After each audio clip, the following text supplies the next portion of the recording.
Claquete, está começando o Escolapiando, seu podcast que fala sobre a carreira de grandes profissionais.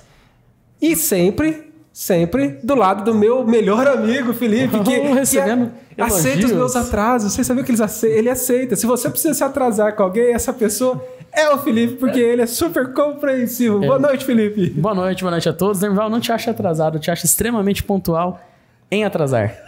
Entendeu? Eu sei que tudo. Esses dias teve uma pequena festa do filho dele. Ele chegou atrasado.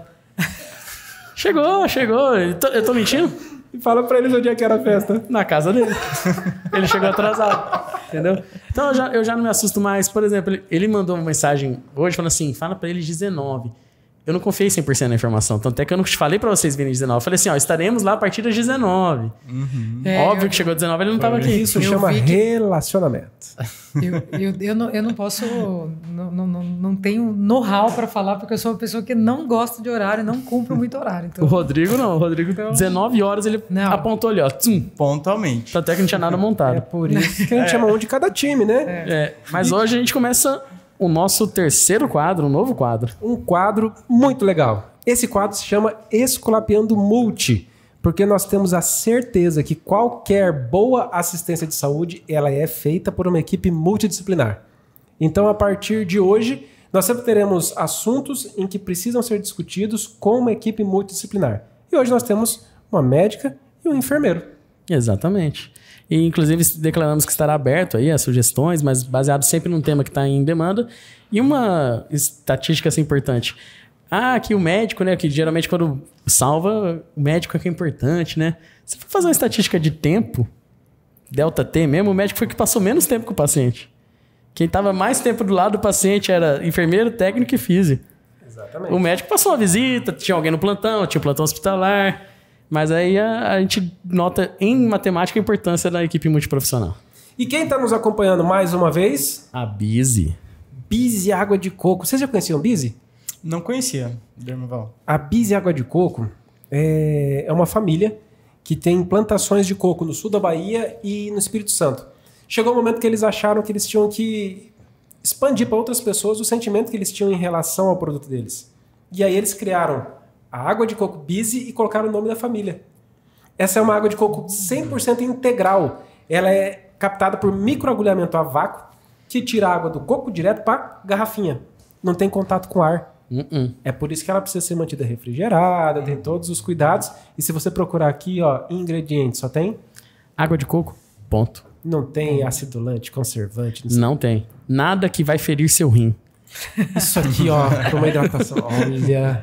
Mas é muito rico em potássio, hein? Não pode. O meu renal crônico não pode tomar. Não. Deixa eu ler. O paciente da Rafa tem que até avisar o copo de água que tá tomando, pelo amor de Deus, tá? Exatamente. E sabe quem mais tá com a gente, Dermival? Quem? Eles. Não. Inclusive, daqui a pouco deve apontar o rapaz da entrega ali, ó. Eu já sinto o cheirinho de longe. Mais uma vez, agradecer o pessoal do Canto do Cupim, que além de nos proporcionar um belíssimo jantar, né? Que vamos degustar todos. Que não fere o rim também. Tá aí, não mentira. Se comer errado, fere. O Canto do Cupim tá há 10 anos. Há 10 anos na cidade, oferecendo o que há de melhor em termos de carnes, peixes e uma experiência maravilhosa que eles inauguraram um bar novo agora. Rapaz, é um bar diferente, chique. É do lado externo ali, mais coberto. Que só a prancha de madeira demorou acho que 2 meses para ela chegar, de tão importante que ela era. E tudo isso ecologicamente ok, não tem nenhum buraco na Amazônia por causa daquela prancha. Tem chopp novo lá, chopp gelado, tem aquela chopeira que tem gelo. Você não sabe, né? Não. Tem aquelas chopeiras que tem gelo, eu só que tomo ela é Bize. gelada assim, sabe? Então tá demais mesmo. Mais uma vez, muito obrigado ao Canto do Cupim. E que casa nós estamos hoje? Que estádio é esse que nós estamos jogando? Senac Hub Academy. Senac Hub Academy. Turma, um dia eu quero levar vocês para conhecer o ambiente virtual deles aqui. Eles têm um laboratório de realidade aumentada, em que você põe óculos, tem fone, e ali você consegue... A aula de anatomia é um negócio absurdo. Nossa. Eles têm, assim, uma qualidade de imersão que você fica bobo de ver. Então, para você que tem interesse em fazer algum curso profissionalizante, quer se aprimorar em alguma área, procura o Senac. Aqui em Campo Grande é o Senac Hub Academy. Mas Senac tem no país inteiro. Tá certo? Felipe, quem são nossos convidados de ouro hoje? No Escolapiando Multi de hoje, nós vamos tratar de um tema e escolhemos a dedo 2 profissionais que são ligados a esse tema e que tem brilho nos olhos quando a gente conversa sobre isso, tá? A gente tá na companhia do enfermeiro Rodrigo Silva, uma salva de palmas. Uma salva de palmas. Só quem já viu ele 3 da manhã, 5 da manhã, 3 da tarde. Com a pranchetinha na mão. Com a pranchetinha, Subindo e descendo. agilizando a vida de alguém, sabe a importância desse cara. Obrigado, gente. E também na companhia excelente da agradável e competente doutora Rafaela Campagnolo Grandinetti. Nefrologista e responsável Uma também. salva de palmas. A outra que você vai ver muitas vezes subindo e descendo no hospital pra todo lado. Rafaela, infelizmente, a sua especialidade é aquela que ninguém espera um dia precisar, né? Ninguém. Mas que a maioria vai precisar um dia. Com certeza. Que é a nefrologia. E qual que é o tema de hoje? Hoje nós vamos falar sobre transplante. É um tema que está em alta e Sabe nós por quê? Sabe Sabe por que eu tô de verde? Eu sei, claro Por que eu sei. É porque eu não sou maduro. Nós vamos cortar isso daí. Não corta, eu ensaiei essa Mas tarde. ele ficou muito bom. Eu ensaiei essa tarde, entendeu? Porque eu não tô maduro ainda, por isso que eu tô de verde. Nós estamos no Setembro Verde. Né? Dia Mês de- 27. Dia 27 é o Dia Nacional de Doação aos Dia Órgãos. Nacional da Doação de Órgãos.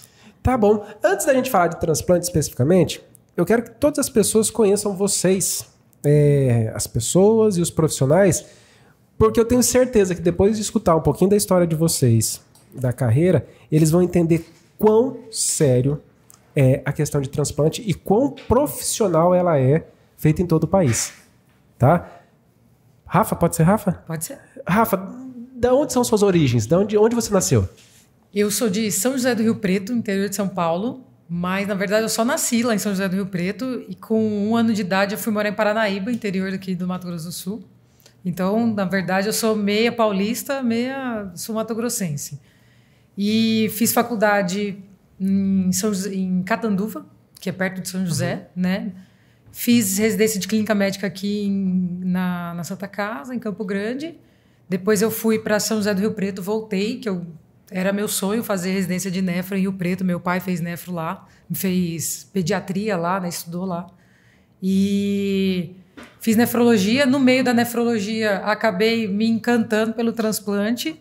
Então, fiquei mais 1 ano fazendo 2 anos de nefro, 1 ano fazendo transplante. E, no final das contas, recebi uma oportunidade de vir para cá, porque houve um tempo em que o transplante ficou parado por um tempo aqui.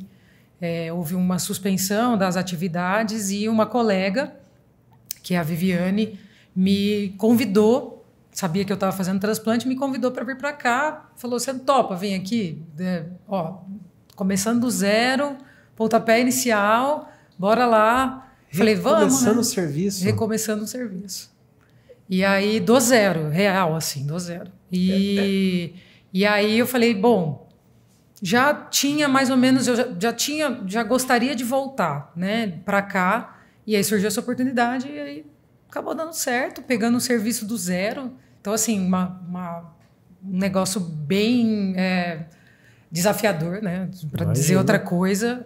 Vindo para o interior, que a gente sabe que para trabalhar com esse tipo de coisa, saindo de grandes centros é realmente coisa de maluco, para não falar desafiador, porque realmente a gente vai aos trancos e barrancos e a gente está conseguindo. No meio do caminho teve uma pandemia, né?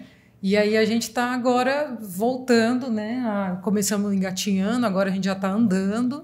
Quem sabe daqui a pouco a gente já está correndo. Se já. Deus quiser, nós vamos voar isso daí. Exatamente. Ô, Rafa, e por que você poderia ficar cuidando de doença renal crônica, nefrolitíase, poderia cuidar de outras coisas? Por que decidiu, o que te encantou no transplante para ficar mais 1 ano ralando, estudando, ganhando Pois pouco?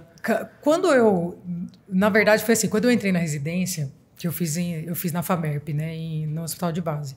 Quando eu entrei na residência, era uma coisa que eu não gostei de transplante de cara, porque era uma coisa era uma correria, ao mesmo tempo era tudo muito, você tinha que ser muito certo nas coisas, tudo tem que ser naquela hora, não pode passar para depois, não pode deixar para depois, então tudo tem que ser muito correto, né? O passo a passo, o protocolo, e eu falava, esse negócio é muito chato, cara, todo dia transplante, lá em Rio Preto a gente tinha que entrar no centro cirúrgico, então a gente é clínico, não tem nada a ver com o centro cirúrgico, e mesmo assim a gente tinha que entrar. Porque o nosso chefe falava, não, você tem que ir lá dentro, porque tem que olhar o anestesista, tem que ver se o paciente está legal e tal.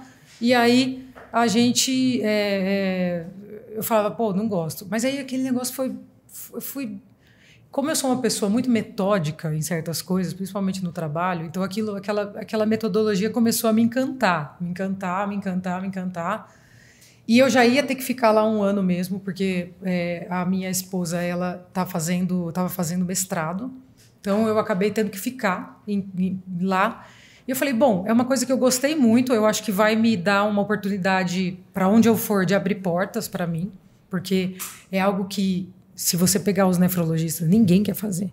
Então, e realmente por causa disso, por ser tão metódico, por ser uma especialidade dentro da especialidade.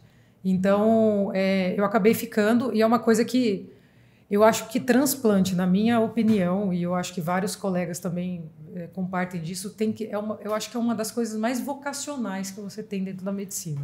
Você tem que ter vocação. Você tem que estar disponível 24 horas. Então, é uma coisa muito vocacional. Não tem aquele negócio, eu gosto mais ou menos. Não, você tem que gostar muito. Tanto é que já teve vários colegas que trabalharam comigo, me ajudaram em vários momentos aqui, e todos falaram, falava, eu não dou conta, viu? Toma aqui. Tô de volta. Tá, já ajudei o que tinha que ajudar, não dá mais. Então, acho que foi isso, cara. O transplante não era 7 às 19, né?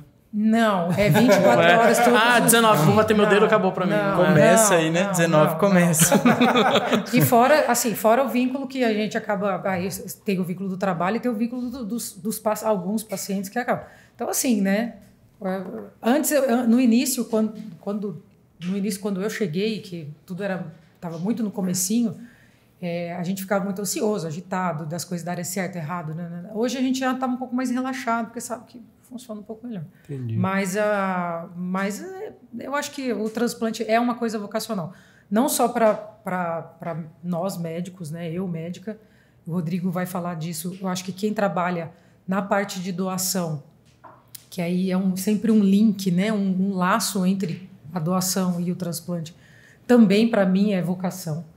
Então, eu tenho uma enfermeira hoje que trabalha comigo, que ela sabe o quanto isso é vocação também. A minha equipe multidisciplinar que trabalha comigo, a pessoa tem que gostar.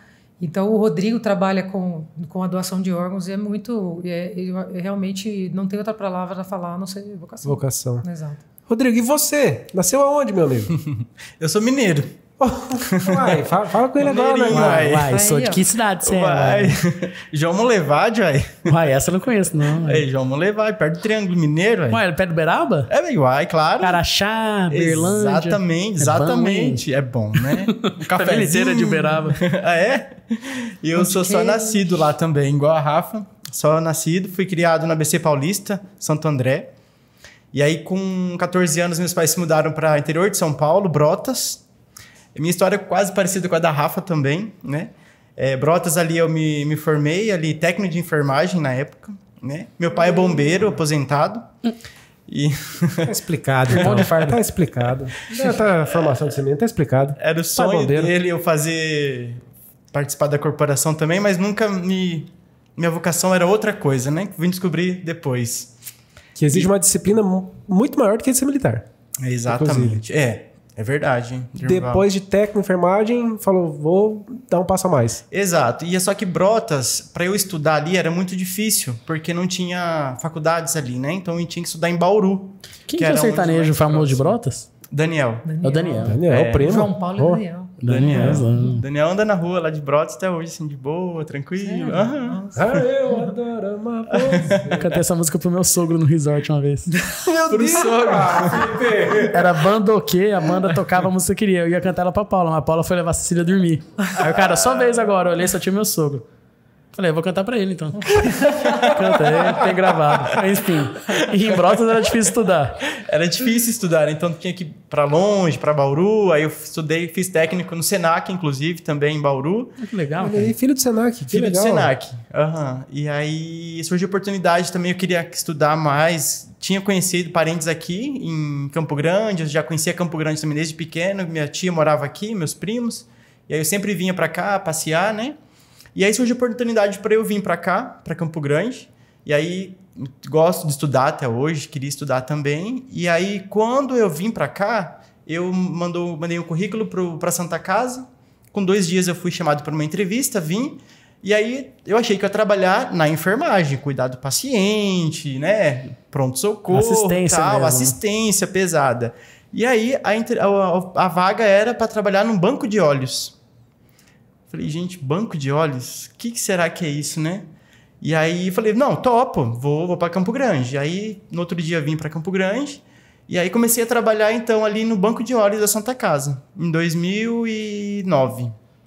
E aí foi onde eu fui me apaixonando pela área, aprendendo muito, que era cru, né? Lá em Brotas, eu trabalhava com técnico de enfermagem do trabalho, né? Que eu fiz uma especialização de técnico de enfermagem do trabalho, eu trabalhava numa usina lá. E aí quando eu vim para cá, eu fui aprender tudo sobre banco de óleos, doação de córneas, o que é doação. Nessa época tinha um serviço de transplante renal, inclusive, aí eu acompanhei também essa que a Rafa falou da pausa que teve, né? Lembro da Rafa quando chegou no serviço também, ali era 2016. exato. Braba. Já sou mais... Ô, Rodrigo, você olhou... É verdade. Você olhou pra ela e falou assim, agora vai? Você falou assim, mais uma que vai desistir? Eu achava. Novinha, vindo do interior, nessa loucura que é... Ou infarta ou desiste. Ou desiste, Ou você ama ou você odeia, não adianta. E aí, trabalhei 6 anos no banco de óleos, onde eu aprendi, né? Fiz a faculdade de enfermagem. Logo que eu terminei a faculdade, eu fui trabalhar na Cidote da Santa Casa, que na época era Cidote. No regional tinha a OPO, que é a Organização de Procura de Órgãos, que era no regional, não era na Santa Casa. E Cidote é? Cidote é a Comissão Intra-Hospitalar de Doação de Órgãos. Beleza. Né? Então, todo hospital com maior de 80 leitos, né? Com referência em neurocirurgia e ortopedia, trauma, obrigatoriamente por lei tem que ter uma Cidote. Aqui em Campo Grande nós temos 4 hospitais que têm Cidotes, que se enquadram nessa categoria, né? E eu tive grandes mestres, né, ali na Santa Casa, como por exemplo a enfermeira Adriana, que até hoje do Banco de Óleos, ela que me acolheu ali, que me ensinou tudo sobre o serviço de córneas, transplante de córneas, trabalhei com transplantadores ali renomados da cidade. Logo depois eu tive outra mestre muito, muito boa, que é a enfermeira Ana Paula, né? Hoje ela também é uma das nossas parceiras, né, da doação de órgãos. Foi a minha mestre, ele também me ensinou tudo. Fiz a faculdade e um pouco antes de terminar a faculdade, eu já trabalhava ali na Cidote, surgiu uma oportunidade para fazer uma pós-graduação no Einstein. Né? Era 10 vagas para o Brasil, a nível Brasil, você tinha que fazer uma prova e para ganhar uma bolsa. A bolsa estava incluso 1 ano, né, de escola, da faculdade, da pós-graduação no Einstein, estadia e viagem.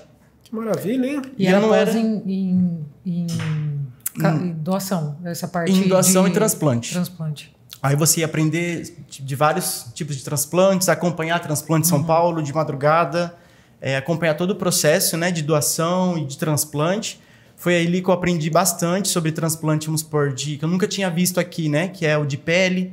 Né? Eu vi doação de pele, acompanhei do processo de retirada de pele, transplante de osso, acompanhei retirada no transplante, né, da retirada, da doação de osso. Foi assim, um mundo que se abriu que não tinha como não se apaixonar, né? Então, antes de eu terminar a faculdade, eu fiz a prova, eu e a enfermeira Ana Paula, nós fizemos, e nós 2 ganhamos a bolsa. E aí... Olha, 2 daqui da cidade, que 2. maravilha, hein? Nós temos 2 enfermeiros aqui, que são pós-graduandos em doação e transplante, que é eu e a enfermeira Ana Paula. Hoje a Ana Paula ela pendeu para a parte de faturamento, também que é uma área muito importante de todo o processo, né? Quem trabalha na área sabe que todos os processos, o SUS ele paga isso, né? Todos os processos que são feitos dentro da captação de órgãos, o SUS, o governo, ele remunera isso, né? E são poucos as Cidotes que fazem esse tipo de faturamento mesmo, né? Que isso é muito importante para o hospital. Porque você precisa manter um enfermeiro do serviço, você precisa manter um técnico de enfermagem, por exemplo, e só o hospital banca com isso? Não, o governo ele dá um incentivo que é relacionado ao faturamento. E é com base nisso que a gente consegue manter o serviço tocando, né? Entendi. E foi então quando eu fiz a pós, fiz 1 ano, né, de pós-graduação em doação de órgãos e transplantes em São Paulo, acompanhei todo o processo lá. Eu e a Ana Paula, nós ficamos 1 ano, indo e voltando. Quando eu voltei, terminei a pós, eu recebi o convite para trabalhar na OPO mesmo, como enfermeiro. E aí, na época da transição de Cidote, foi para a OPO, onde a OPO saiu do regional, veio para a Santa Casa. E aí a OPO, ela gerencia todas as Cidotes, né? Quando a gente fala em OPO, Organização de Procura de Órgãos, a gente fala em macro, né? Cidote é intra-hospitalar ali dentro, e OPO não, OPO já é macro. Mais amplo. Mais amplo. Ela gerencia todas as Cidotes do estado, né? Então, todo o estado tem central estadual de transplante e tem as OPOs e as Cidotes, né? Certo. E eles vão se conversando. Os três órgãos, eles se conversam a todo momento, né? 24/7. 24/7. Felipe. Sempre tem alguém escalado como se fosse oficial do dia. Exato. Uhum. Entendi. Sempre assim, porque a morte, por exemplo, ela não tem data e nem hora para acontecer. Principalmente relacionado a um colhimento familiar ou a doação de órgãos. Então, se você tem que ter equipe disponível 24 horas por dia, né? E deixa eu perguntar uma coisa para vocês, então. Ô, Rafa, o médico relacionado a transplante, para quem está assistindo, consegue ter vida? Consegue ter hobby? Sim, consegue... Qual que é o teu hobby? O que você faz assim quando não está cuidando de um paciente transplantado? Eu gosto muito de jogar tênis e ver tênis também, né? Então, inclusive nesse horário deve estar passando um jogo do US Open. Agora deve estar passando. E eu gosto muito de música. Eu não toco nenhum instrumento. Eu tocava teclado quando era criança, mas eu não toco nada. Mas eu gosto muito de mixagem, essas coisas. Então, é um hobby meu. E ficar, sei lá, à toa, lendo alguma coisa. Eu sempre gosto de ficar vendo coisas relacionadas ao que eu gosto, que é do transplante, mas fora do transplante. Então, tipo, o Instagram de uma pessoa que faz... Eu até vi esses dias. O cara faz diálise, ele foi transplantado, hoje faz diálise, e ele é o cara faz crossfit. É um absurdo, assim. Eu acho que ele é argentino, uruguai, sei lá. Cara, é muito legal. Então, eu gosto de ficar lendo esse tipo de coisa. Chega assim, produzindo também. alguma coisinha de música? Chega a tocar em algum lugar? Não, só brincadeira. Só interno e entre amigos. Se um dia o Esculapiano fizer um negocinho aqui. Vou ter que dar uma Sarau. treinada, vou ter que dar uma Você treinada. esqueceu de uma né? coisa, dos seus cachorros. Ai, os meus cachorros e os meus gatos. Seus gatos. Peraí, não. também. Cachorros e gatos? Isso. Quantos são esses plurais aí? Agora são 2 cachorros. Eu perdi um dos meus amores agora um mês, não faz nem um mês. Então são 2 cachorros e 4 gatos e meio. Porque eu tenho vou contar o meio. É um gato que ele é coletivo, assim, da rua, sabe? Então, Porque cada gato tem 3 casas, né? então ele é meio coletivo. A gente até tenta botar ele pra dentro de casa, mas ele não quer, entendeu? Entendi. Então ele fica na vizinha, ele dá uma andadinha. Na hora de vacinar, Só que faz a vaquinha também, Só que né? a gente já... Não, aí a gente já mandou castrar e tal, então tá lá, ele chama Branco. Ah, tá explicado por que ele não quer ficar na tua casa. Agora ele... Chega o bichinho e mandou castrar o gato. Eu não posso mais aqui não, cara. Minha casa, minhas regras. Exatamente, esse é o negócio. E é isso, acho que de hobby meu é isso, viajar, né? Quando dá. E da fazer, onde saiu a vontade de fazer medicina? Seu pai? Eu acho que foi meu pai, porque meu pai sempre foi muito workaholic, assim, um cara que trabalhou a vida inteira, imagina, né? 3 crianças em casa, o cara tem que trabalhar muito. E então foi uma coisa assim, do meu pai. Mas eu nunca pensei em fazer o que ele faz, que é pediatria, de jeito nenhum. Não tenho domínio nisso, não gosto. Graças a Deus existem os pediatras, viu? Muito obrigado por vocês existirem. Não, obrigada. Se dependesse de mim... E assim... De mim, então. Exato. E nefro nem se fala, era uma coisa que eu nunca pensava, não gostava muito da faculdade. E aí depois foi, quando eu estava fazendo clínica médica aqui, que eu resolvi, sei lá, mudou a chave e aí falou, vou fazer nefro. E aí eu queria nefro em Rio Preto, porque meu pai Tinha foi que ser lá, tinha lá. que ser lá. E aí, graças a Deus, estudei, deu certo, né? Mas Deu bem. a gente tem um paciente aqui no estado, ele mora em Jardim. E ele acompanha comigo porque ele é transplantado de coração, mas ele transplantou o rim conosco aqui. E aí ele... Cara, a história dele é muito assim, bizarra. Ele transplantou aqui na Santa Casa, aqui em Mato Grosso do Sul, coração. E ele tem 24 anos de transplante de coração. Uau! Funcionando que até maravilha. hoje. Não sei quem que operou ele 24 anos atrás. Só tinha A vida. alguma equipe de fora, certo? Não, é Carlos aqui. Barbosa, será? Eu sei que ele acompanhava com o Dr. Cláudio Albernaz. Certo. Deve ser. Ele acompanhava com o Dr. Cláudio e sempre acompanhou a doutora Elaine Richards, da parte clínica, né? E aí ele fez faz uso do imunossupressor a vida toda, e um dos imunossupressores que ele usava, que é a ciclosporina, ela é muito nefrotóxica.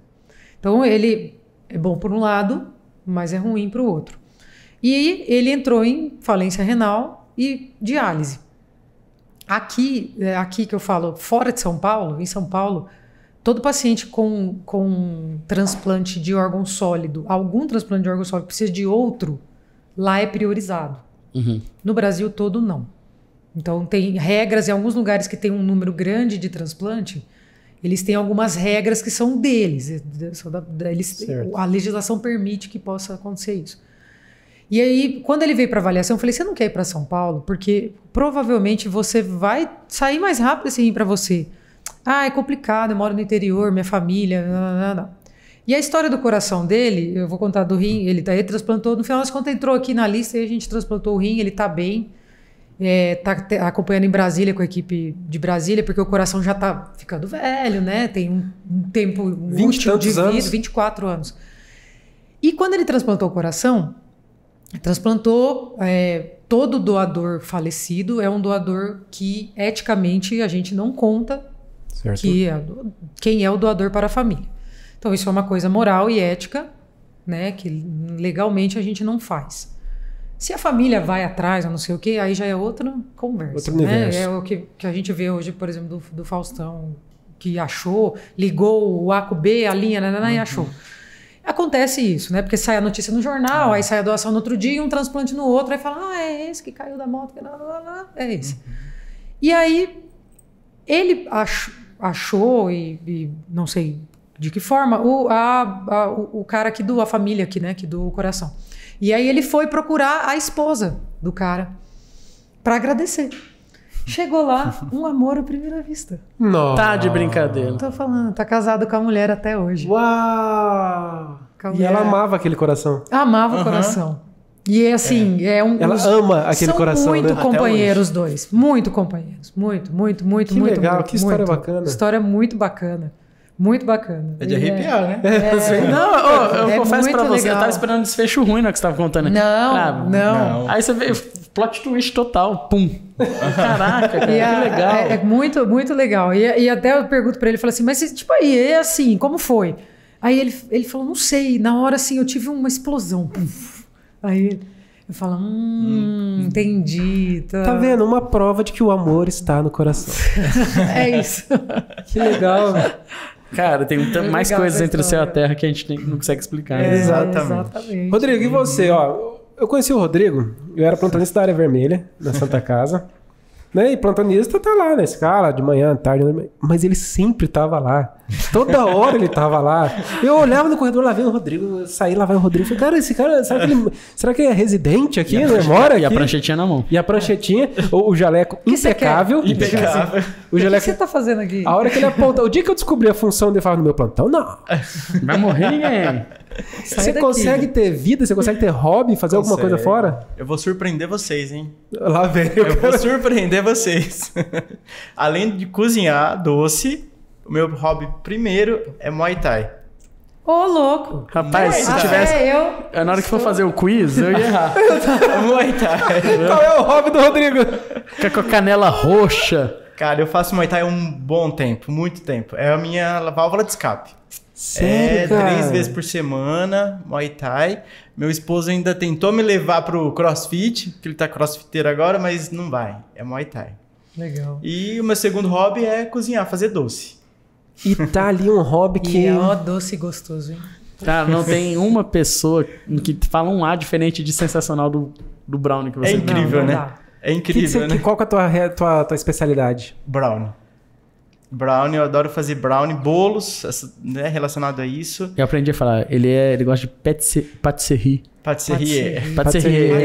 Aprendeu nada. Patisserie. Esse brownie, olha, rendeu, né? Porque nas entrevistas que a gente dá, né? O pessoal fala, ai, como é que foi, como é que era, tal, a primeira vez, quem que era a receita, né? Receita da minha mãe, a inicial. Mas eu fiz um curso rápido de patisserie, porque estava na pandemia na época, a gente cresceu bastante na pandemia na época. E aí fiz online, e aí testei 56 vezes essa receita. Nossa. Eu acho que eu contribuí bastante, cara, para esses aperfeiçoamentos. Porque, olha... Levava pro hospital, né, pro pessoal degustar, e aí, tá bom, não tá? Não, melhor é isso, tal. Adorava. Aquele de paçoca, misericórdia, cara. Esse de paçoca, ele não dá. Não dá. Não tem como... O meu era tradicional e um copo de leite gelado. Sem açúcar nem nada, de leite integral. Sem açúcar. E o brownie quentinho que eu pedia no iFood... E aí você esquentava ele chegava quente. Não sei se é porque você morava perto, mas chegava quente. Caixinha. Não, e quando a gente foi lá e descobriu que tava fechado, minha esposa olhou pra mim e falou assim... Ele não pode fazer isso com a gente. Não, você tem uma legião de órfãos, cara. Uma legião, cara. Você tem uma dívida social. Tipo isso. Tem uma dívida histórica que ia ser reparada. Tem que fazer uma hashtag volta Brownie. Volta Los Browneiros. Isso aí. Que depois eu e a Paula pedimos mais um. Você falou, não tô mais trabalhando, a gente, e agora, né? Vamos achar outro lugar. Procuramos. Pedimos de um lugar. Horrível. Sério? Horrível. Aí a Paula falou assim, nunca mais vou pedir um brownie. Falei, não, você tá zoando, né? Nunca mais. Não vamos gastar dinheiro. Olha só, aí, Paulinha. Se ele voltar a fazer um dia, eu volto a comer brownie. Este é um programa de compromisso. Nós queremos um compromisso aqui. Teremos Los Browneiros de volta? Teremos Los Browneiros de volta. Muito bem, uma salva de palmas. Grava que o dia que sair, não, vou colocar ele aqui assim, ó. E olha, pé aqui. Vai ter Los Browneiros aqui, hein? Olha aí. Aqui tá gravando, vai ter. Peraí, alguém soltou fogos aqui.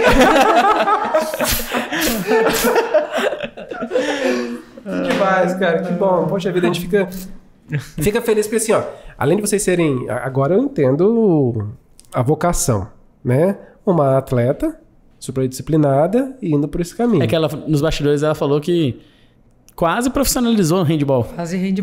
Quase profissionalizou. E o outro aficionado por perfeição, por testar. 56 aperfeiçoamentos é número, hein? Exatamente. Aí o time agora começou a fazer sentido. Vocês hoje... Desculpa, pode falar. Vocês hoje trabalham com um tipo específico de transplante ou todo tipo de transplante de órgãos humanos? Rafa, você está específico ou não? Você gerencia mais coisas? Eu trabalho só com o renal, né? Que é a minha especialidade. E quando eu fiz a residência em São José do Rio Preto, lá tinha outros multiórgãos, então a gente tinha esse contato, né? Um contato. Então a gente tinha contato com pulmão, contato com coração, fígado bastante. Tinha bastante transplante de fígado, pâncreas no início, mas parou, não sei se voltou, mas na época eu estava lá, parou. Então existem transplantes duplos também, né? Então o paciente às vezes ele está listado para fígado, rim, coração, rim, pâncreas, rim. Então a gente via bastante relacionado. Mas aqui em Campo Grande especificamente, o único transplante hoje que Mato Grosso do Sul está fazendo é o transplante de córnea, que não é um órgão sólido, é um tecido. E o rim de órgão sólido aqui. Teve coração, hoje foi descredenciado, mas eu acredito que o Estado tem, assim, acho que se as coisas melhorarem, ainda tem muito a melhorar, mas tem potencial de ter outros órgãos, sim. Ou seja, um estado de quase 2,5 milhões de habitantes. 2,5 milhões de habitantes. A gente transplanta só dois tipos de órgão transplante. Exato. Tem alguma coisa errada, né? Por tanto de gente. E, Rodrigo, a tua função dentro do transplante é uma função mais administrativa, mais assistencial? É os dois? Qual é? Nos bastidores você falou que vocês não...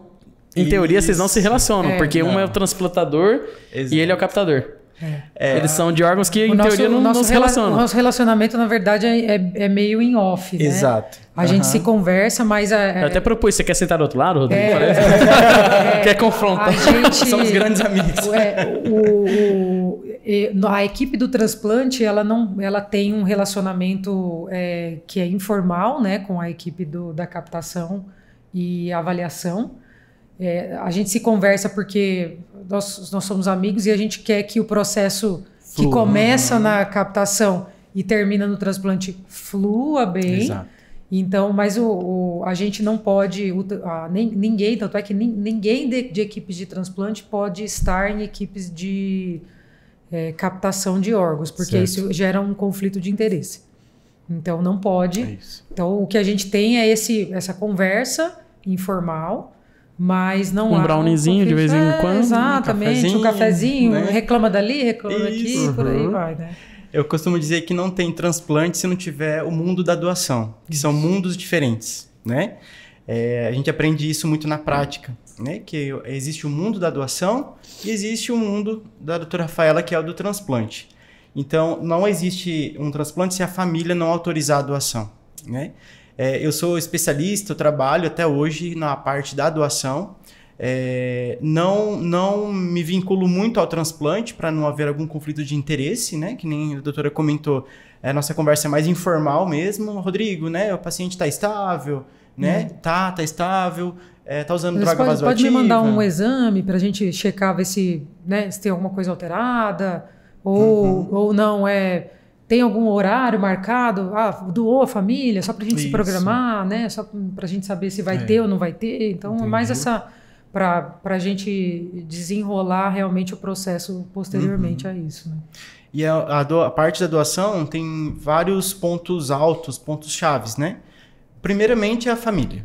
Né? Então, não haveria nada de doação, de transplante, se não houvesse ali uma família bem acolhida, bem esclarecida sobre morte encefálica, por exemplo, porque para ser um doador, o paciente tem que estar em morte encefálica, seguindo a nossa legislação brasileira, né? A 2173, a mais atual, a 2600. Então, você pegar uma família, né? Atender uma família que não tem esclarecimento algum de um TCE grave, por exemplo, e esse paciente ele evolui para a morte encefálica, e essa família que às vezes não tem tanto conhecimento e chega no leito de UTI e vê o seu familiar com coração batendo, com temperatura, com uma expansão pulmonar que dá a aparência que está respirando, você sabe que é o aparelho que está mandando, e você falar, o médico falar, né? Olha, ele está em morte encefálica, está morto. Então você acolher essa família e ela entender que realmente esse processo é muito difícil. Como é que você faz para explicar, Rodrigo? Como é que você chega para a mãe? Porque, estatisticamente, um dos maiores doadores são os motoqueiros. Por causa do número de acidentes. Politrauma. E o politrauma, assim, às vezes o cara vem numa vida jovem e tudo. Como é que você explica para uma mãe que o médico do CTI, provavelmente, ele tem que passar em outras visitas, então ele tem um breve tempo com aquela família, aí entram vocês. Como é que você explica que ele tá morto, mas o coração tá batendo?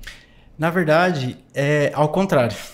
Eu me lembro muito bem um caso na Santa Casa, paciente jovem, 18 anos, TCE gravíssimo, de alta cinemática, na Avenida Ceará. Foi para Santa Casa, área vermelha, e é aí que começa o nosso trabalho. Quando o paciente chega na emergência. É por isso que conheci o Dermival na emergência, porque é ali que começa todo o processo até o transplante. Então, essa família chega, ela tem que saber como que está o seu familiar, seu parente. Infelizmente, grande parte de hospitais, instituições, barra na comunicação. Então, você tem um vínculo, você começa a criar um vínculo com a família ali na comunicação. E avaliando o paciente, saindo ali na porta ali, e dando informação para a família. Ali que começa aquele acolhimento e criar vínculo. A CIDOT da Santa Casa, no caso aí quem tá agindo é a CIDOT da Santa Casa. A OPA. A OPA. Isso. Sempre tem um responsável de plantão físico ali. Sempre. A gente tinha um hábito de acompanhar via sistema 24 horas todos os pacientes que dão entrada no hospital, ali na Santa Casa. A gente tem nossas buscas ativas que de meia hora, 20 minutos, a gente faz a ronda, a gente chama, né? A ronda na UTI, a ronda na vermelha. E o nosso trabalho não é só fazer ronda. O nosso trabalho, o intuito ali também está de informar os próprios profissionais da área da saúde. Por quê? Já presenciei inúmeras vezes médicos sair da vermelha e ir lá fora falar assim, ele está em morte cefálica. Eu falar isso para a família. Só que não foi feito nenhum exame, não foi feito nada. Paciente neurológico gravíssimo, com uma pupila aberta, por exemplo. E o médico sair, dá uma comunicação, às vezes, atropelada para a família. que acaba atrapalhando o nosso trabalho. Porque, assim, para falar que está em morte cefálica, você tem que provar através dos exames, do diagnóstico, que morte cefálica é um diagnóstico, né? Quanto tempo leva esse diagnóstico? O diagnóstico, ele é rápido, né? Em questão de 3 horas, a gente consegue fechar um diagnóstico. Precisamos de 2 exames clínicos, né? Por médicos diferentes, intervalo de 1 hora um e do outro, e um exame comprobatório de imagem.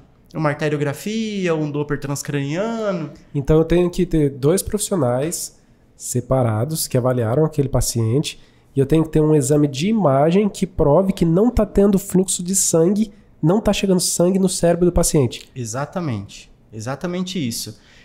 Por isso que o vínculo, a comunicação, ela é imprescindível. O vínculo que você cria, o enfermeiro, o técnico de enfermagem, ou até o mesmo médico, né?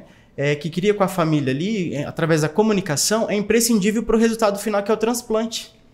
Se eu saio e falo para a família que está em morte cefálica, a família entra para fazer uma visita, o paciente ali, ele está com a pupila aberta, suponhamos, um caso.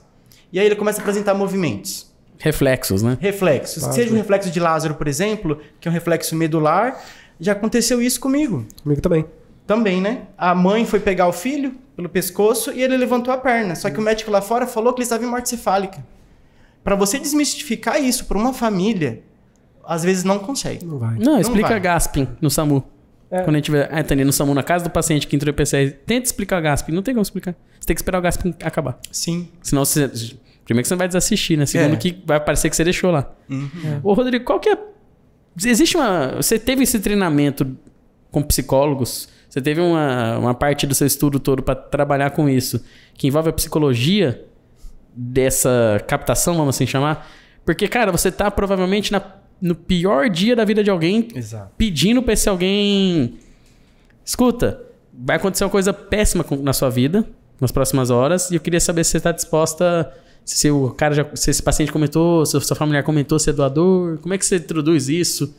Tem uma frase, tem. Não sei. Tem. Na formação a gente aprende, né? Lógico, as técnicas mesmo de comunicação, principalmente técnica de comunicação, técnica de postura, mas, Felipe, é prática. É o dia a dia. É e tijolinho empatia, por tijolinho. Cara. E empatia. Né? Você tem muito. A doutora Rafaela falou uma coisa muito importante, que é a questão de vocação. E é isso mesmo. Doação de órgãos, transplante, ou você ama ou você odeia. Porque você tem que estar ali 24 horas. É que nem a gente estava comentando. É um plantão que você bate para entrar às 6 horas da manhã e não tem horário para sair.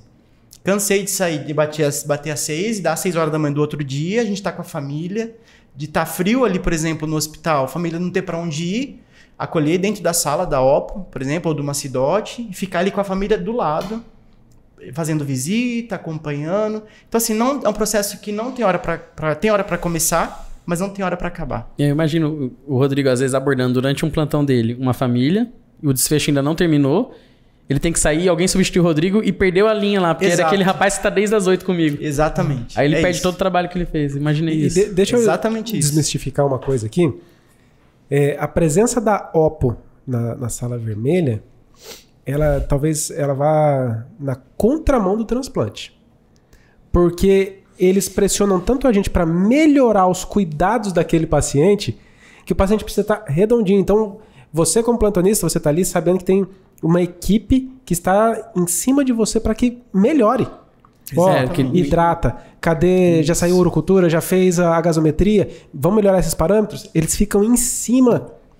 Você pode abrir brecha de achar que é um corvo, um urubu procurando um órgão, não é isso? E tudo isso, Dermival, vai refletir esse cuidado do potencial doador, ele vai refletir no sucesso do transplante. Exatamente. Sem dúvida. Então, assim, hoje, N trabalhos mostrando que esse cuidado do potencial doador, mantendo uma temperatura adequada, às vezes até mais hipotérmico, se, por exemplo, lógico, se a família já doou, se esse paciente já é o doador, tem trabalhos que mostram que a hipotermia às vezes melhora um pouquinho. Mas potencial até terapêutico. É tudo. Tá sempre melhorando. Assim, o distúrbio, por exemplo, quantos pacientes a gente já pegou com sódio alto? E isso piora muito a função renal. Aí o paciente faz um distúrbio de sódio, aí ele acaba desidratando. E aí o rim piora, ele faz uma insuficiência renal aguda. E aí esse rim, para mim, quando ele já vai ficar no gelo, porque ele vai ser um doador. que na hora que chegar, o paciente, às vezes o receptor não vai ter chegado, então ele vai ficar no gelo. tempo. O tempo de isquemia fria, ele já estava ruim dentro do corpo do doador. Você imagina ainda ficar no gelo. Então tudo isso, esse trabalho que eles fazem e a importância de trabalhar todo mundo, a educação médica, desde o cara que está lá, às vezes eu atendeu lá em São Gabriel, um TCE, que o paciente já está pupila aberta e tal, dele já pensar, poxa, pode ser um potencial doador. Dele já cuidar a partir dali. Então, esse trabalho de você fazer isso para todos os lugares, independentemente de você estar lá em Corguinho ou se você está aqui em Campo Grande, é importante, porque isso, no desfecho do funcionamento da sobrevida do enxerto, faz muita diferença. Faz muita diferença. É absurdamente a diferença que tudo isso faz, sabe? Você está compartilhando a localização com você, não é buscar. É o meu... Deve ser a minha Siri. Que doida. Chegou o rim. Não é ninguém ligando. É porque assim, ó, eu tenho medo que as pessoas tenham medo da OPO. Mas deveria ser o contrário. Ao contrário. A OPO, ela, se aquele paciente ele tem uma chance de vida, a OPO vai identificar com certeza, aquilo e vai ajudar a melhorar o estado dele. Exatamente. Eu tenho certeza disso. Eu falo olhando para a câmera porque eu já vivi isso várias vezes. Sem dúvida. Às vezes de conduta assim, ó, você tá lá, plantonista, um monte de paciente, um fluxo imenso. E aí um detalhe que às vezes você não se atentou para aquele paciente, a OPO vem e te ajuda. Ele fala, ó, vamos aumentar o volume. E às vezes aquele paciente que eu achava que poderia evoluir para ME, não evoluiu por causa do cuidado deles. Exatamente. É por isso que eu falei que a OPO parece que faz um trabalho inverso. Porque eles protegem tanto aquele paciente que muitas vezes o paciente tem outro prognóstico. Sim. Mas alguma vez vocês já perderam a oportunidade de transplante porque o diagnóstico de morte cefálica demorou? Sim. Como é que funciona isso? Tem chance hoje de alguém ir para transplante sem ter comprovadamente uma morte encefálica? Não. Impossível. Não é impossível, não tem como. O Impossível, paciente, ele... ponto final. Não tem como. É bom deixar claro, né? Impossível, ponto final. Não tem como. E o Brasil, ele é um dos países mais criteriosos em relação ao diagnóstico mesmo, né? Então tem países, por exemplo, que diminuiu um exame, mas o Brasil não. O Brasil, ele é um dos países mais críticos, mais assim, fiéis, fidedignos ao diagnóstico de morte encefálica. E aqui o diagnóstico, a transplantação, ela só acontece com o diagnóstico de morte cefálica. Ponto. Aí existem outros países que têm a doação de coração parado. Já é outra coisa. Aí é o cara, aquela moto tá parado ali na rua. Existem países, Espanha é potência no mundo em transplante renal. O cara vai lá, tem uma máquina que faz uma massagem automática, e aí ele leva, o paciente tem potencial, faz o diagnóstico lá, tá morto, doa. Então, mas aí são legislações, cada país tem a sua, a nossa é essa. Lembrando que a Espanha é do tamanho do estado de São Paulo, tudo fica mais fácil, né? Sim. Você já não tá no tamanho do Brasil. Eu chegar de Barcelona a Madrid 1h30. Exatamente. Qual que é a primeira frase, a frase que você mais escuta, Rodrigo? Quando a família não está preparada, nunca tocou nesse assunto. É um não de cara, sai daqui? É um me conta mais? Não, a gente aprende até em cursos, Felipe, que a primeira reação da família é negativa. É a negação. E antes disso, uma dúvida, antes até mesmo de saber quem está te respondendo. Vale qual parente, qual grau de parentesco vale como uma resposta para sua autorização? A legislação fala que é uma linha reta colateral. Ou seja, então, primeiro e segundo grau são responsáveis legais. Com a atualização da última portaria, em 2017, o cônjuge ele se tornou ali também responsável para a autorização da doação. Então, quem seria mais ou menos ali a primeira linha reta colateral? Pai, mãe, filhos, avós e netos. Né? Então, vamos supor, um tio pode autorizar a doação? Não pode. Um vizinho pode? Não pode. O cônjuge pode? Pode. Rodrigo, e se não for casado? No papel, por exemplo, né? Não for casado. Isso é interessantíssimo a gente comentar. A lei, ela deixou claro que se for um cônjuge mais de 1 ano e tiver em união estável, mesmo se não tiver uma declaração de união estável, e ele fazer uma carta de próprio punho, que ele é casado com fulano de tal há tanto tempo, e ele tiver algum documento que comprove essa união, Seja uma conta de água, uma conta de luz, um cartão de crédito, filhos, por exemplo, e aí mata pau, né? Esse cônjuge, ele pode ser autorizador também. E desconhecidos ou, de repente, um paciente que não encontrou familiar, o cara tá, de repente, há 1, 2 dias, não tem familiar desse cara, não considera aquele paciente? Não pode, Tá. porque só autoriza a doação se tiver um responsável legal. Certo. Que já houve casos também. Já houve casos na Santa Casa, por exemplo, de chegar indigente. O cara foi atropelado na pista, veio aqui para Santa Casa e aí não tinha família. Ele era indigente, andarilho. Porque né? como se fosse uma tutela do Estado, né? E Exato. aí ele já não responde por ele, né? Exatamente. E aí, como que a gente faz a OPO? Não tem família, larga a mão? Não. A gente tem um serviço aqui na cidade, que é do IML, né? Papiloscopia, que nós acionamos o papiloscopista, eles coletam digitais desse paciente para ir em busca de família. Então já houve caso, né, lá na Santa Casa, de encontrarmos a família não sabia do acontecido. Aí que entra a equipe multi, né, que a gente tá o assunto hoje, assistente social entrou em contato com a família, juntamente conosco, né, e a psicóloga, fizemos o acolhimento dessa família, porque ela nem sabia que o paciente tinha sofrido acidente, Só que ele já estava em morte cefálica. Vocês não desistem de ninguém, cara. Não. Impressionante. Só que aí é muito cuidado, Felipe, porque essa família, ela tem que ser muito bem tratada. Porque ela nem imagina, não sabe nem que sofreu um acidente, quanto mais que ele está morto. Então, esse acompanhamento diário, essa construção de tijolinho por tijolinho, você tem que ter muito tato. A equipe multi realmente tem que estar bem aliado para poder ter um aceite que viabiliza aqueles órgãos. E, Rodrigo, quando vocês abordam um paciente procurando o órgão, é que eu gostei desse termo da OPO, né? Existem religiões que barram? Existem doutrinas no país que, eu não sei, a meu ver, de cabeça, eu imagino que o Testemunho de Jeová não permita.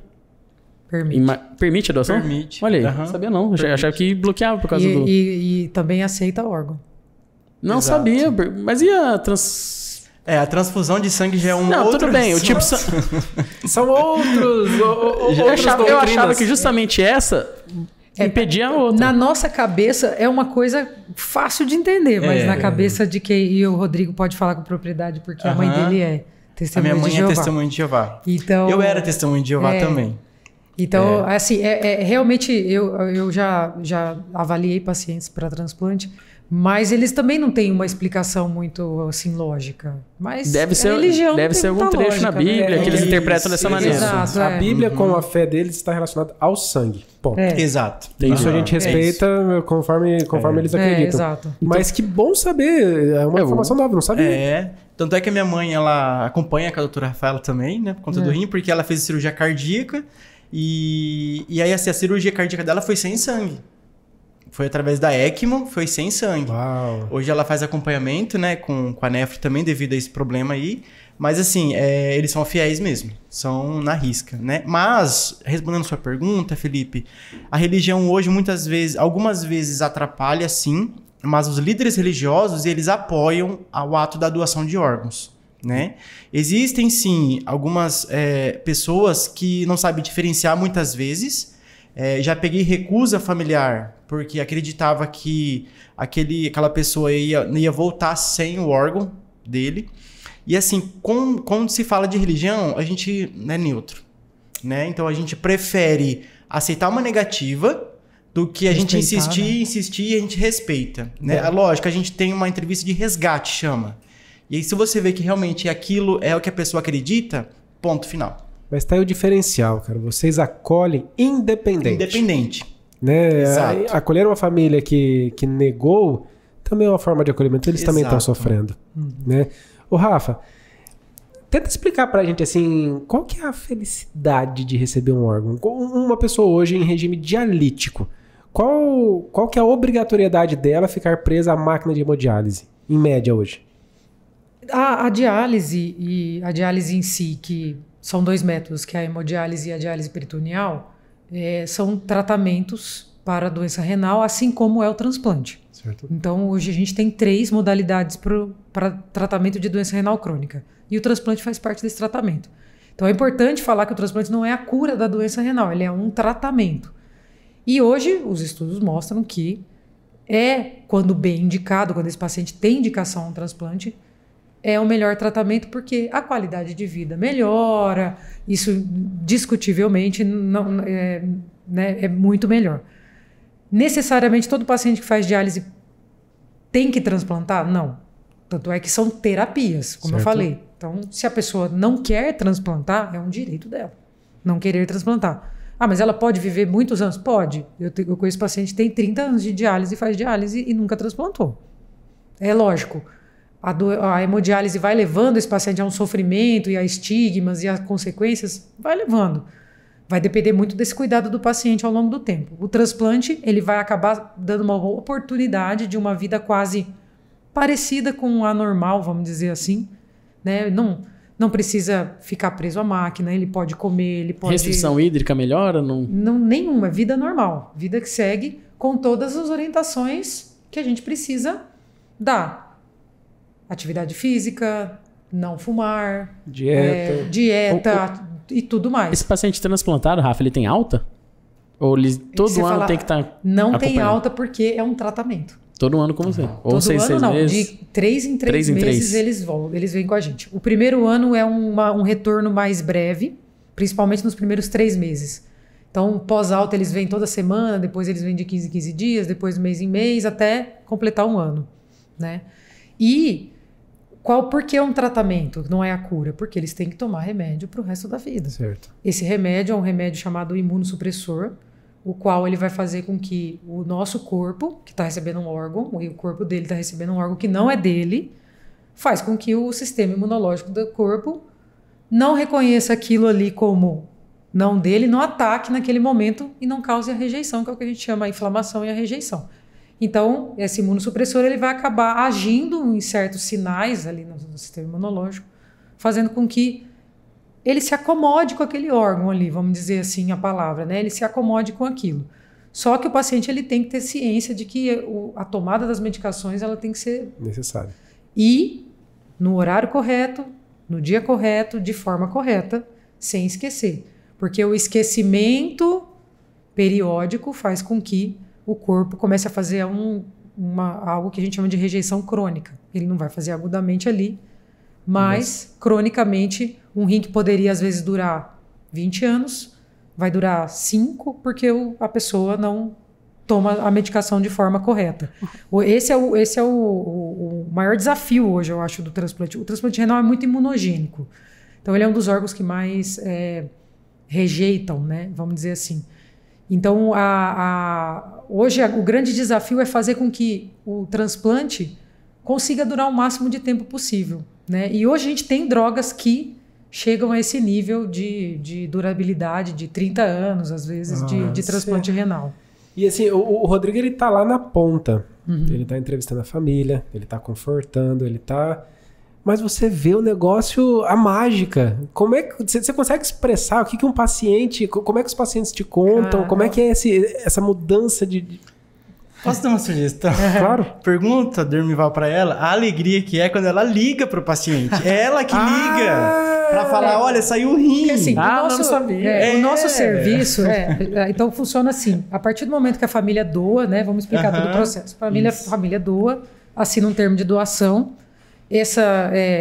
O médico avaliou que esse paciente ele pode doar, vamos supor, ele só pode doar fígado e rins e córnea. Isso. Então, todas essas informações, esses exames, toda a informação do paciente, o quadro clínico, história, exames, vai para a Central Estadual de Transplante. A Central, ela vai colocar dentro de um programa do Sistema Nacional de Transplante. Então, é tudo automatizado. Então, é importante falar isso, por quê? Porque, comprou o órgão. Não tem como. Não é uma planilha do Excel manipulável. Não é manipulável. Exatamente. Ele é um sistema totalmente auditável. Tudo quanto é coisa que foi feito ali, tem como você ir lá e auditar e olhar. Você sabe o caminho de todo dado que foi inserido. Exatamente. Então, a central ela vai inserir nesse programa de computador todos esses dados lá. Então, vamos supor, o doador é O.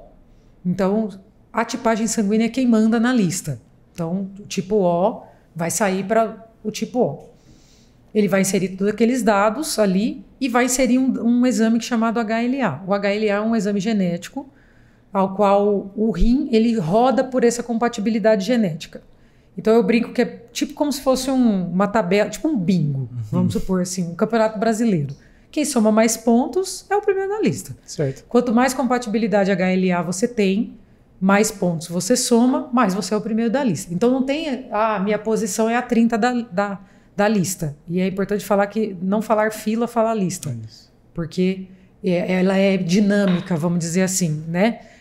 Fila é o primeiro, o segundo. O termo fila, a sensação de que quando ultrapassa é o furo. Isso, exatamente. Então, a lista. Então, rodou aquele ranking. Esse ranking ele é rodado por esse computador, esse programa. Nós, transplantadores, recebemos o ranking. O ranking é um papel onde tem o primeiro, eu já recebo lá o primeiro, o segundo, né? Com a compatibilidade. Eu entro no Sistema Nacional, eu tenho todo o cadastro do paciente, quem faz o cadastro somos nós. Tem o telefone, de onde ele é e tal. E aí, normalmente, essas coisas acontecem sempre de madrugada. É sempre de madrugada. Eu falo, a minha vizinha, ela deve escutar todas as ofertas de rim que tem da semana. E aí, a gente liga, então, liga para o paciente. E muitas vezes a gente não acha o paciente. Por quê? Você imagina um número... do nada, te liga 2 da manhã. O que você vai fazer? Você não vai atender, obviamente, você não vai atender. Aí a gente insiste. Aí eu ligo, às vezes, para alguém, eu falo, liga desse número, eu pego o celular de outra pessoa e vou tentando. Até conseguir achar. Quando eu não acho, quando a gente tem um tempo, eu espero chegar mais cedo para tentar ligar de novo. Normalmente dá certo. Mas quando a gente não tem tempo, a gente tem que ficar ligando. Então eu já liguei para a polícia. Eu já liguei para posto de saúde. Vai lá na casa dele, toca a sirene. Você insiste até fazer... eu já tive paciente que, infelizmente, eu não achei. Não acho paciente. Eu tenho tempo. Eu tenho tempo. Então, a gente tem que passar para o próximo. Mas quando a gente liga, eles acham que é... Rafa, liga para mim, vai. Liga para mim, como é que você faz? Eu quero muito escutar isso. Aí você liga. Tocou. Não, aí você tocou, você fala... Ô, Dermival, tudo bem? Alô, quem tá falando? Dermival, tudo bom? Oi, tudo bem? Quem tá falando? É a doutora Rafaela, da Santa Casa, da equipe do transplante. Amor, a doutora Rafaela, ela tá me ligando de madrugada. É assim mesmo. É assim mesmo. Mas o paciente, ele tá ciente que ele... Aí, de repente, fica um silêncio, mudo. Aí você fala, ele deve estar achando que é trote, né? Provavelmente. Aí eu falo, é a doutora Rafaela da Santa Casa, eu tô te ligando para falar que tem uma oferta de rim pro senhor. Aí, né? Meu Deus, saiu o rim, saiu. Aí o último, acho que teve aqui, não foi esse último agora, mas teve um outro que eu não consegui achar. E eu vi que o endereço dele era perto da minha casa. Aí eu falei assim, bom, se eu não ligar de manhã e eu não achar... eu vou ter que ir lá. Não vai ter jeito. Você ganha adicional de salubridade? Não. Você ganha combustível? Você ganha tênis? Aí eu consegui falar com uma médica com a Elô, né, que é minha colega que trabalha na clínica, e aí ela conseguiu o telefone dele que estava errado no cadastro. E aí eu falei com a esposa, e aí ele tá tomando banho. Eu falei, então, é para falar que tem uma oferta de rim. O telefone caiu, ela começou a chorar, e aquela coisa... E assim, é muito gratificante você ver o paciente sair dessa... Porque é desconfortável, é uma vida desgastante, né? Você não pode viajar, você não pode... Você tem que restringir... Você não pode beber a bise, né? Entendeu?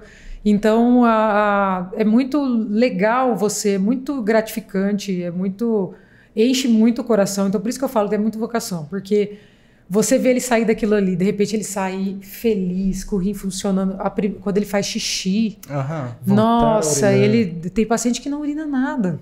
Então ele volta a urinar e ele fala, nossa, fazia tanto tempo que eu não escutava esse barulhinho no vaso. Umas coisas, uns detalhes, assim, né? São detalhes que você dá valor e como isso faz diferença na vida. E eu tenho pacientes assim que eram bem rebeldes na diálise, mudaram completamente no pós-transplante, são pacientes super aderentes, têm uma vida saudável, então é bem legal essa mudança, você vê isso, né? Acaba compensando todo o esforço, né, Exato, Rafa? Compensa tudo, a tua cara de compensa felicidade tudo. dela contando. Revivendo as compensa coisas. tudo, então assim, tem várias histórias, a paciente era do interior, eu liguei para a polícia, o cara ele falou, ele não estava entendendo, ele falou, é trote. Eu falei, não é trote não, senhor, é verdade. É que eu não estou conseguindo falar com ela. E aí eu queria saber se vocês poderiam dar uma ajuda, cidade bem pequenininha, né, para achá-la.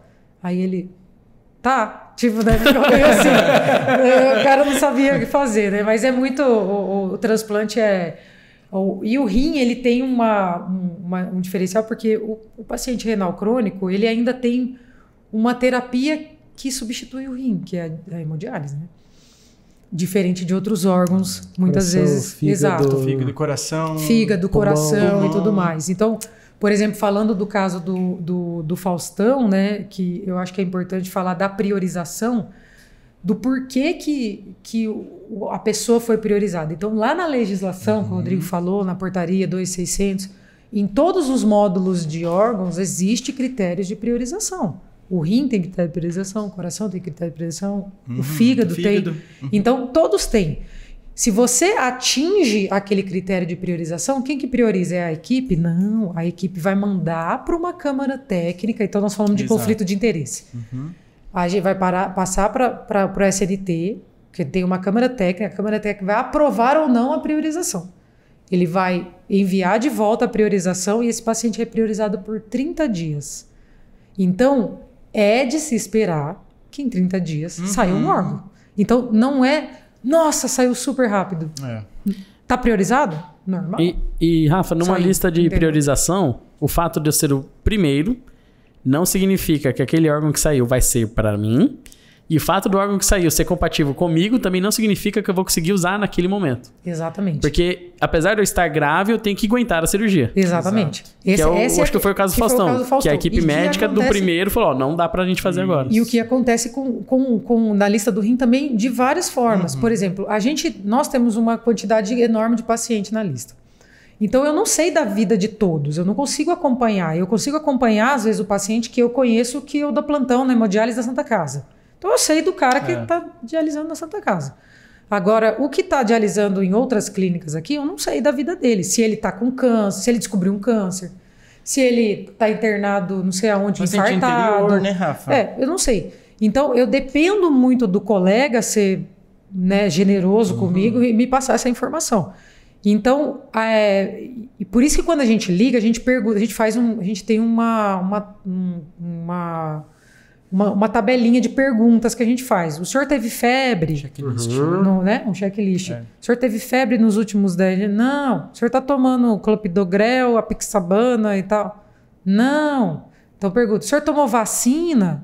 Então tem um checklist que a gente faz. Porque se ele falar sim, não é dele mais. Alguma coisa ali. Não vai ser dele mais. Ah, mas ele é o primeiro da lista. Mas ele não tem condições clínicas para aquele momento.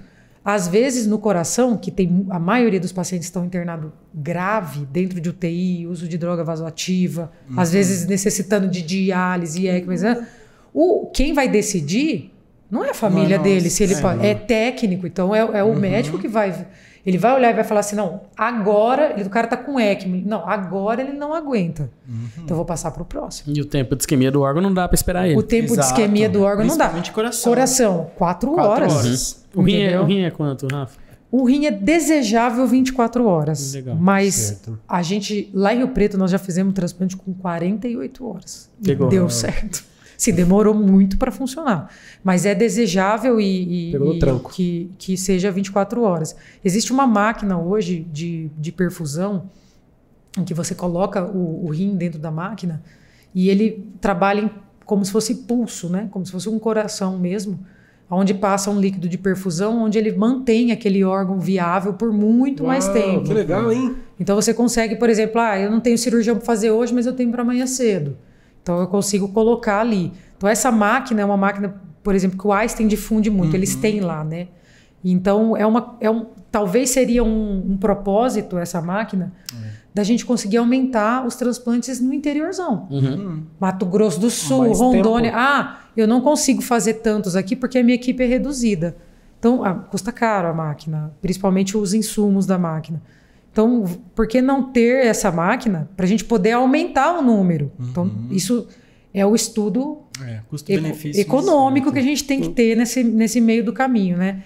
E então, tem várias nuances, né, dessa parte do transplante aí, e cada órgão tem o seu, né? Então é importante falar desse negócio da priorização, que eu achei muito... fica uma fake news, um negócio. Mas quem está priorizado tem que sair em 30 dias. Por isso que ele está priorizado. Mas a fake news, ela é tão curta, o argumento dela, que o Faustão, ele é muito rico. Muito rico. O Faustão usa relógio de 4 milhões. Ele usa, tem vários, tem coleção, ele tem milhões. Se ele fosse comprar um órgão no mercado ilegal que as fake news propagam, gente, ele teria comprado com 2 dias. Sim. Ele não teria comprado, ele não iria comprar no Brasil. Então, parem de acreditar nesse tipo de evento. Porque a doação de órgãos é uma coisa tão séria e tão levada a sério no nosso país, que para quem está no hospital, eu noto que o hospital para captar. Sem dúvida. Polícia para a saída do órgão. A sala cirúrgica, Felipe, não vai ser... Já tive cirurgia cancelada, porque tinha que captar. Sim. Cancela mesmo, tem que captar, porque tem o tempo. E acho que esse fato de querer, às vezes, diminuir um processo que é uma lisura tão grande e um negócio que funciona tão bem, não vai pegar a fake news. Porque é muito robusto o programa de transplante do Brasil. E muito transparente, né? É o maior programa público do mundo de transplantes. A gente não tá de brincadeira, entendeu? É uma coisa muito robusta. Né, mantido pelo SUS, né? Mantido pelo SUS. Pelo SUS, isso é importantíssimo. Entendeu? Gratuito. Então, o SUS, ele não... por exemplo, se a pessoa ela tem um plano de saúde, ela fez um transplante pelo plano de saúde, mas o órgão veio do SUS. Exato. Ou seja, e ela vai pegar o remédio imunossupressor que ela vai pegar é do SUS. Então, ele pode até... O plano de saúde cobriu o procedimento, né? O procedimento que eu falo, a estadia, hotelaria, internação, etc. Mas o processo inteiro veio do SUS. Então, isso que eu acho que é importante falar, porque não tem como dizer algo ao contrário. Como acabou vindo, né, surgindo esse assunto, e todo assunto tem, né, alguém para ir lá e querer cutucar uma ferida. Mas eu falo que não existe ferida. Porque é tão robusto e tão forte que por mais que alguém queira falar, não tem como falar. Eu espero que a única ferida que exista no transplante seja a operatória. Só isso. Só isso. É a única. E que o Rodrigo estava falando do quão é difícil conversar com a família, todo esse processo. Então, é importante você falar com a sua família de que você é um doador de órgãos, porque para não deixar a sua família decidir no momento difícil. Porque quem pensa e raciocina direito quando você está falando de morte ou de algo ruim? Ninguém. Então fala agora para sua família que você é doador, para depois, quando chegar na hora, ela não precisar pensar muito. Rodrigo, entendeu? Você que tá lá na porta, olhando para aquela câmera ali, ó. Conta para todos nós como entrevistar, conversar com uma família bem orientada de que, eu sou doador de órgãos. Como é que... Quão menos doloroso isso pode ser para a família que está bem orientada? Essa é a frase. Quão menos doloroso é para a família. É exatamente isso. Eu recentemente passei por uma experiência. Hoje eu trabalho no Hospital Unimed, né, aqui de Campo Grande. Tivemos 2 doações recentes, né, ofertamos os rins aqui também. E uma dessas famílias era uma doadora, ela era nutricionista e ela era super declarada para a família. Se acontecesse qualquer coisa, ela era doadora de órgãos. Então, para a família, para os filhos, naquele momento os filhos não choraram na nossa entrevista. Tava eu, a enfermeira, eu fiz a entrevista e os filhos, assim, conscientes, sempre concisos, sabendo o protocolo desde o começo, qual seria a evolução. E quando chegou no momento da entrevista, ela falou assim, olha, eu sei o que o médico deu o aviso de óbito, comunicou, olha, foi confirmada a morte encefálica. Aí ficou um silêncio. Logo depois, os dois olharam um para o outro e falaram assim, nós vamos autorizar a doação de órgãos. Isso me arrepia. Eu também. Isso é de uma generosidade. Eu também. Tão... Eu olhei para a enfermeira que estava comigo. Falei, nem comecei a falar sobre isso, eles já estão falando. Né? Exato. O plantão tá fácil hoje. Tá fácil. Exato. E aí, assim, foi no time certo, porque geralmente a pessoa fala antes do protocolo, né? Olha, pode doar, não pode? Olha, não quero saber de doação de órgãos, enfim, não. Foi pausadamente, como tem que ser. Como tem que ser. Isso porque é o que a Rafa tá comentando. Porque aquela doadora, aquela pessoa, ela em vida falou que ela queria ser uma doadora de órgãos. E esse assunto surgiu em algum momento. Espontaneamente. Não precisa ficar doente pra falar nesse assunto. Exato. E Do detalhe... mesmo jeito que você sabe que alguém gosta de azul, fala que você é doador. Exatamente. E detalhe importante, Felipe, aproveitando, não precisa se deixar nada escrito. É só você falar e a sua família concordar. Exato. É isso.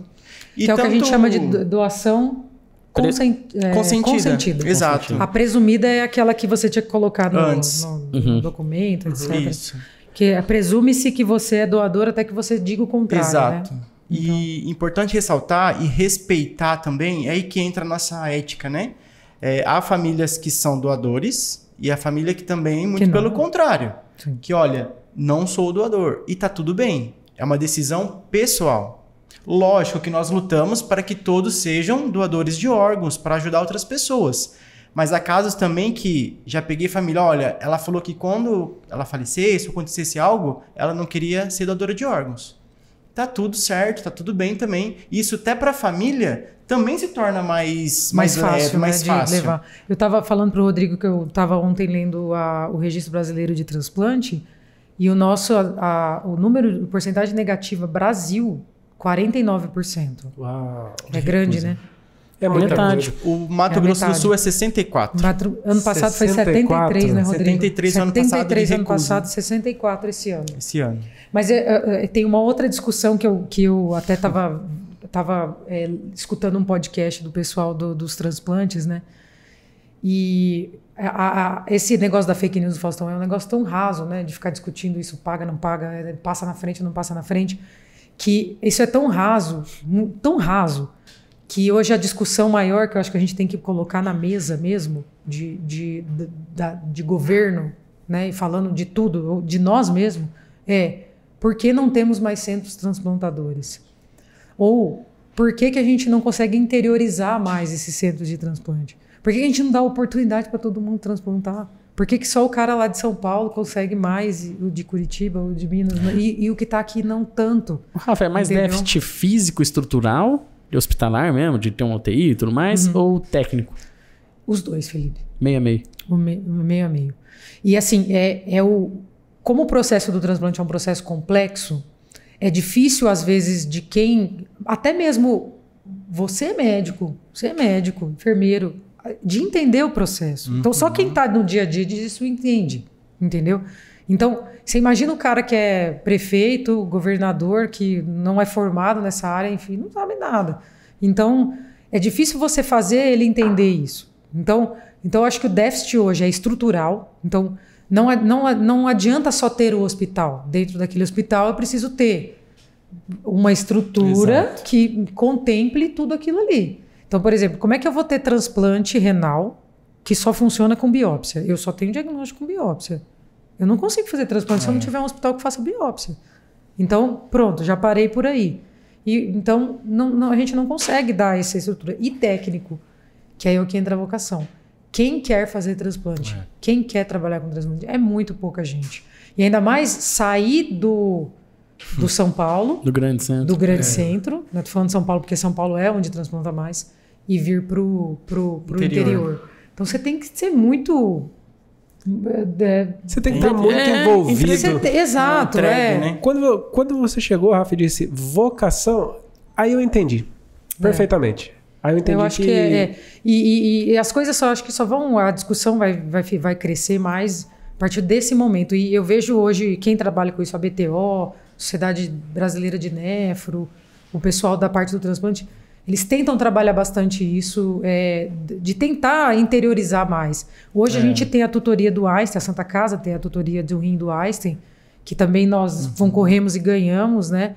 Ali, para que eles tenham um programa do PROAD SUS, para quê?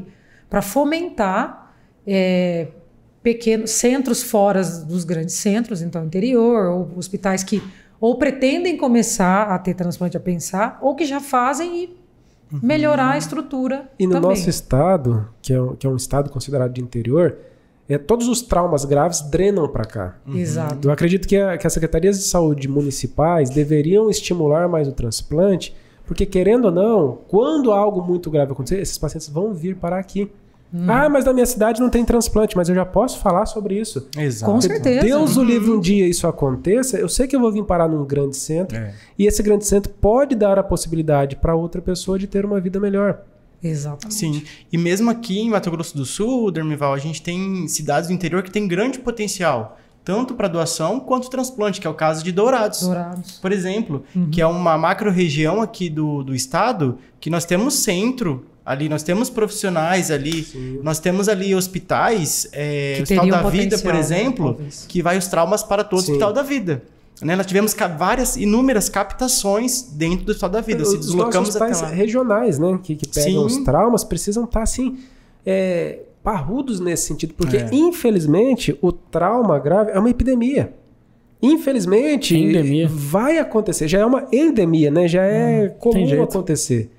Agora, se a gente tem a oportunidade de alguma forma aliviar o sofrimento de alguém, já que... Transformar o sofrimento em melhor... O sofrimento de alguém na esperança para outra pessoa, eu acho que isso é muito o familiar transformador. O familiar doador, ele é ilegal ele querer conhecer o doado?